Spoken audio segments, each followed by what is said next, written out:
ሰላም ቤተሰብ ዛሬ ማሳያችሁ ሞባይል ዳታ ከፍታችሁ አልፈጥን ካላችሁ ወይ ደግሞ አልሰራ ካላችሁ በደንብ አሳያችኋለሁ። ቻናሉ ሰብስክራይብ ላይክ በማድረግ ጀምሩ።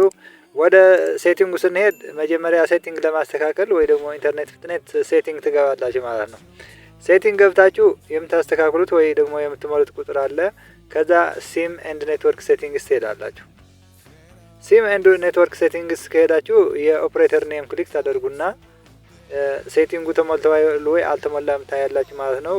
ከዛ ቀጥላችሁ ወደ አክሰስ ፖይንት ኔምስ ትሄዳላችሁ። አክሰስ ፖይንት ኔምስ የሚለው እዚህ ላይ ጀነራል የሚል አለ፣ እዚህ የሞላሁት አለ። ኔም የሚል ኢቲጂፒአርኤስ ትሞላላችሁ። ኔም የሚል ይሄ መጀመሪያ ትሞላላችሁ ማለት ነው። ከዛ አይፒኤን የሚል 192.198.10.15 ትሞላላችሁ ማለት ነው። እነዚህ ትሞላላችሁ አንድ በአንድ ትሞላላችሁ። ይሄ ኢቲጂፒአርኤስ አድርጋችሁ ትሞላላችሁ። ከዛ ቀጥሎ ፖርት 8080 ትሞላላችሁ። ይሄ ደግሞ ዩዘር ኔም ኢቲሲ ትሞላላችሁ። ፓስወርድም ኢቲሲ ትሞላላችሁ። ከኢትዮጵያ ውጪ ያላችሁ ደግሞ የሀገሪቱ የፓስወርድ ኦፕሬተር ትሞላላችሁ ማለት ነው። ይሄን ከሞላችሁ በኋላ እዚህ 3 ደቷ ላይ ሴቭ ታደርጋላችሁ ማለት ነው። ሴቭ ካደረጋችሁ በኋላ ይሄ ተሞልቷል ወይ አልተሞላም ማረጋገጥ አለባችሁ ማለት ነው። ኔትወርክ እምቢ ሲላችሁ ይሄ ሳትሞሉ ኔትወርክ ይሰራል ብላችሁ እንዳትገምቱ። ከዛ ቀጥሎ የሞባይላችሁ ዳታ አልፈጥን ካለ ምን ማድረግ እንዳለባችሁ ልንገራችሁ። አሁንም ወደ ሴቲንግ ትገባላችሁ። አሁንም ወደ ሴቲንግ ከገባችሁ በኋላ ከዛ ሲም ኤንድ ኔትወርክ ሴቲንግ ትሄዳላችሁ ማለት ነው። ሲም ኤንድ ኔትወርክ ሴቲንግስ ከዛ የኦፕሬተር ኔሙ ኢትዮ ቴሌኮም ለምሳሌ እዚህ ነክተናል ማለት ነው። ከዛ እዚህ አክሰስ ፖይንት ኔም ሳትገቡ ፕሪፈርድ ኔትወርክ ታይፕ የሚል አለ። ፕሪፈርድ ኔትወርክ ታይፕ 2G 3G 4G አውቶ የሚል አለ። ይሄ ማለት 2G ካለ 2G ያምጣ፣ 3G ካለ 3G ያምጣ፣ 4G ካለ 4G ያምጣ፣ ያለው የኔትወርክ መርጠህ አምጣ ማለት ነው። ለምሳሌ እዚህ ላይ ቲጂ ኦንሊ ካላችሁ እዚህ ላይ ኦኬ ካላችሁ በቲጂ በጣም ትንሽ ፍጥነት የሌለው የድሮ ኔትወርክ ይሆንላችኋል። አልፈጥን ብሎ ካስቸገራችሁ ይሄን መቀየር አለባችሁ። 2G 3G አውቶ የሚል አለ። 2G ካለ 2G 3G ካለ 3G መርጠህ አምጣ ማለት ነው። ይሄም ከ3G በላይ 4G እንዲፈጥንላችሁ ከፈለጋችሁ አውቶ ስትሉት አውቶ ራሱ መርጦ ያመጣዋል ማለት ነው።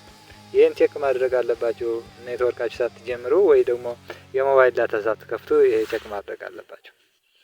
ከዛ ቀጥላችሁ የሞባይላችሁ ኔትወርክ አልሰራ ካለ ወይ ደግሞ የሞባይል ዳታ ኦን አድርጋችሁ የማይሰራላችሁ ከሆነ ሞባይል ዳታ እዚህ ኦን ታደርጋላችሁ። እዚህ ኦን አድርጋችሁ የማይሰራ ከሆነ የምታደርጉት ሴቲንግ ምንድነው? ረሲት ታደርጋላችሁ። የተነካካ ነገር ካለ ለኔትወርክ የዘጋው ነገር ካለ ረሲት ታደርጋላችሁ ማለት ነው።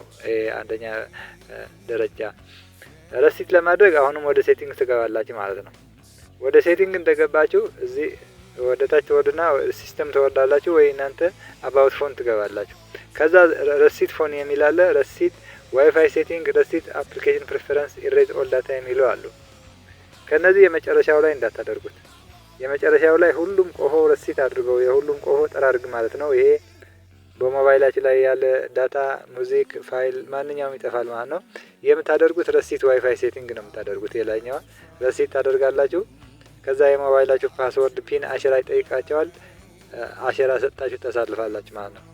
ከዛ በኋላ ረሲት ካደረጋችሁት በኋላ ሁሉም የተነካካ ሶፍትዌር ለኔትወርካችሁ የሚዘጋ ነገር ሁሉም ረሲት ሆኖ ሁላቸው እዚህ ኦን ይሆናሉ። ረሲት እንዳላደርገው ሪከርደሩ እንዳይዘጋልኝ ብዬ ነው። ረሲት ታደርጋላችሁ መጀመሪያ። ረሲት አድርጋችሁ አንደኛ መፍትሄ ነው ይሄ። ከዛ የምታደርጉት ኔትወርክ የሞባይላችሁ ዳታ ከፍታችሁ ሞባይል ዳታ ስትሞክሩ በሁሉም ቦታ አንድ አይነት ኔትወርክ የለውም። አንዳንድ ኔትወርክ ያለው አለ፣ አንዳንድ ኔትወርክ የሌለው አለ እና እየተንቀሳቀሳችሁ ኔትወርክ ወዳለው ቦታ ነው የምታዩ የኔትወርክ ሲግናላችሁ እንዲጨምርላችሁ። ሌላ የምታደርጉት አራተኛው ላይ የምታደርጉት የሞባይላችሁ ኔትወርክ ወይ ደግሞ እንዲፈጥንላችሁ ባክግራውንድ ዳታ የሚበሉ አፕሊኬሽኖች ማጥፋት አለባችሁ። ባክግራውንድ ዳታ የሚጠፋ አፕሊኬሽኖች በቀላሉ እንዴት ይጠፋሉ? መጀመሪያ ኔትወርክ ሲም ሴቲንግ ሞር ኮኔክሽንስ ትገባላችሁ። አሁንም ሴቲንግ ትገባላችሁ። ከዛ ሞር ኮኔክሽንስ ገብታችሁ ባክግራውንድ ዳታ ዩዜጅ የሚል አለ። ባክግራውንድ ዳታ ዩዜጅ ዳታ ዩዘጅ የሚል አለ። ዳታ ዩዘጅ ታጠፋላችሁ ማለት ነው። ወይ ደግሞ በቀላሉ ላይ ሴቭ ሞድ የምትለ ዳታ ሴቭ የምትለ ካለች እዚህ እንደየሞባይል ይለያያል። ዳታ ሴቭ የሚል ካለ ዳታ ሴቨር እዚህ ላይ በኔሳ ዳታ ሴቨር እዚህ ላይ አለኝ። ዳታ ሴቨር ተርን ኦን ሳያደርገው ይቆጥባል። ባክግራውንድ ዳታ የሚበላ አፕሊኬሽኖች ይዘጋቸዋል ማለት ነው። ባክግራውንድ ዳታ ማለት ያልፈለግናቸው አፕሊኬሽኖች ለምሳሌ ፌስቡክ ከፍተን ቴሌግራም የሚበላ ከሆነ ቴሌግራም ከፍተን ሌላ ቲክቶክ የሚበላ ከሆነ ያልከፈትናቸው አፕሊኬሽኖች እንዳይበሉ ማለት ነው። አፕሊኬሽን ባክግራውንድ ዳታ መዝጋት ማለት ዳታ ሴቨር ኦን ስናደርገው ባክግራውንድ ዳታ ለሁሉም ይዘጋዋል። ሌላ ባክግራውንድ ዳታ መዝጊያ ዘዴ ደግሞ ሴቲንግ ትገቡና ከዛ አፕሊኬሽን ማናጅመንት ትገባላችሁ። ከዛ አፕሊኬሽንስ ሊስት እንደገባችሁ አንድ በአንድ ባክግራውንድ ዳታ የሚበሉ አፕሊኬሽኖች እያያችሁ መዝጋት ትችላላችሁ። ለምሳሌ እንዴት እንዘጋለን ካላችሁ እዚህ ገብታችሁ ኔትወርክ የሚበሉ አፕሊኬሽኖች ለምሳሌ ኔትወርክ የምትጠቀሙበት ብራውዘር አሁን ኔትወርክ እንጠቀመዋለን። እሱ ስንከፍተው ክሊክ አድርገን ባክግራውንድ ዳታ እየበላ ነው ወይ እየበላ አይደለም ለማወቅ ሞባይል ኤንድ ዋይፋይ እንገባለን። ከዛ ሞባይል ኤንድ ዋይፋይ ስንነካ ባክግራውንድ ዳታ የሚል አለ። እቺ ኦን ከሆነች ባክግራውንድ ዳታ እየበላ ነው ማለት ነው። እቺ ኦፍ ከሆነች ግን እየበላ አይደለም ማለት ነው። ፌስቡክ ስንከፍተው እሱ እየበላ አይደለም። እቺ ኦን ከሆነች ግን ትንሽም ቢሆን እሱ እየበላ ነው ማለት ነው። እያንዳንዳቸው እንዲህ ያደረጋችሁ ትዘጋላችሁ። ለምሳሌ አሁን ቻትጂፒቲ ቀጥለን ይኸው። ከዛ ቀጥሎ የምትሄዱት በሞባይል ዳታ ኤንድ ዋይፋይ የሚል ነው። ከዛ ባክግራውንድ ዳታ እዚህ ዘግቻታለሁ። እቺ ኦን ከነበረች ግን ሌላ አፕሊኬሽን ሲከፈትም እየበላች ነበረ ማለት ነው። እና ይሄ አንድ በአንድ ትዘጋላችሁ ማለት ነው። ባክግራውንድ ዳታ የሞባይላችሁ ኔትወርክ እንዲፈጥን ባክግራውንድ ዳታ መዝጋት አለባችሁ ማለት ነው። ሌላ ዋንኛውም አምስተኛ የምታደርጉት ባክግራውንድ የሞባይላችሁ ኔትወርክ ፈጣን እንዲሆን የምታደርጉት አውቶ አፕዴትስ አፕሊኬሽኖች ራሳቸው አፕዴት ያደርጋሉ። እናንተ ሌላ እየሰራችሁ ዳታ ስታበሩ ራሳቸው አፕዴት ያደርጋሉ። እነሱ አፕዴት እንዳያደርጉ መዝጋት አለባችሁ። የት ነው የምትዘጓቸው? ፕሌይ ስቶር ላይ ነው። ፕሌይ ስቶር ትከፍቱና ለምሳሌ አፕዴት የሚያደርጉ አፖች ለማየት ፕሌይ ስቶር ትገባላችሁ።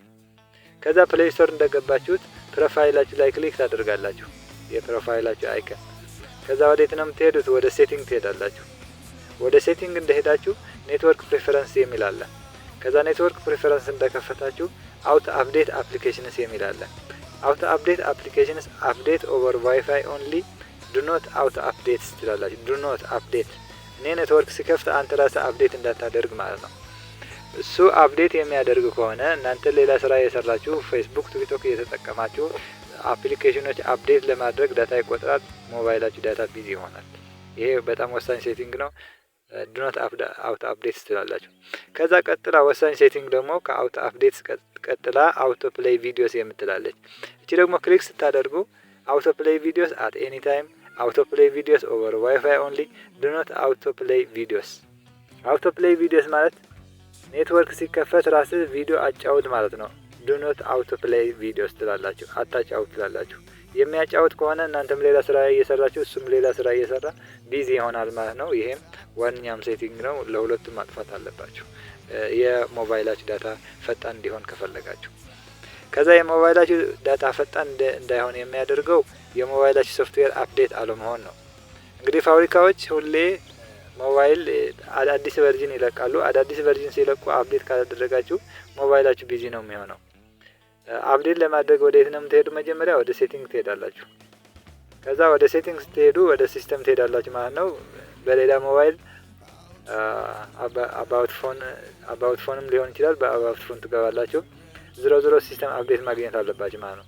ከዛ እዚህ ስትገቡት ሲስተም አፕዴት የሚል አለ። ሲስተም አፕዴት የሚል አለ። እነዚህ ሲስተም አፕዴት አቬላብል ይላችኋል። የእናንተ አፕዴት ከሆነ አቬላብል ይላችኋል። አፕዴት ከሆነ አልሆነ ደግሞ ኔትወርክ ስትከፍቱ አፕዴት አድርገኝ ብሎ ይጠይቃችኋል።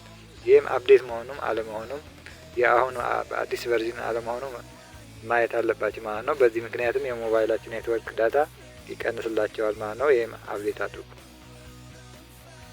ሰባተኛ የምታደርጉት የሞባይላችሁ ሞባይል ዳታ አልሰራ ካላችሁ ቴሌም ሊገድበው ይችላል። ቴሌም ላይ ስራ ይችላል።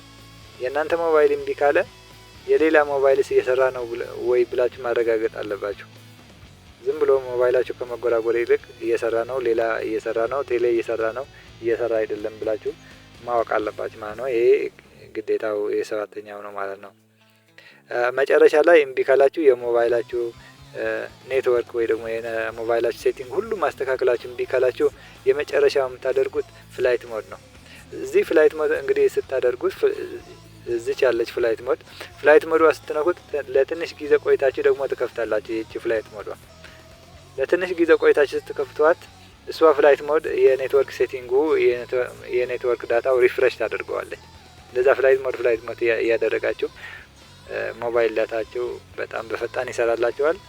ይሄ ሁሉም ሴቲንግ ካስተካከላችሁ እንደሚሰራላችሁ እርግጠኛ ነኝ። እንግዲህ ጓደኞቼ እንደሚጠቅማችሁ አልጠራጠርም። ቻናሉ ላይክ፣ ሼር፣ ሰብስክራይብ ማድረግ ቀጥሎ።